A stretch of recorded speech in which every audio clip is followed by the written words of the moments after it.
contact tracing, West Virginia is reevaluating its guidelines. Thank you for joining us tonight for 7 News at 6. I'm Steve Moore.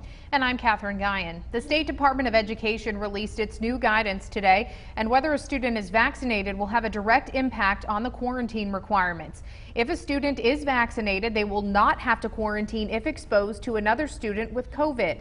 If the student is unvaccinated but wearing a mask, they also will not need to quarantine. Department of Education officials also say students do not have to wear a mask unless it's mandated by the individual counties or school districts. In the past, we had children, in fact, we've heard cases of children 5, 6, 7 times being part of a contact tracing. Multiply that by 2 weeks. That means we have children that missed up to 14 weeks of school when school was open because of the contact tracing.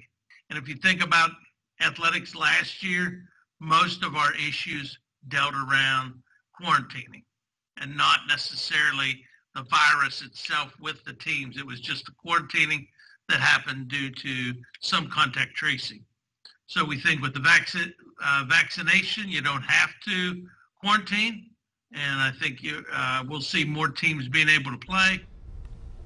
The Department of Education also said virtual school will only be available for grades 6 through 12. Superintendent Birch says the state has testing data and teacher data that shows virtual learning for elementary students was not a good learning option. To read all of the guidelines from the state for this upcoming school year, you can visit WTRF.com.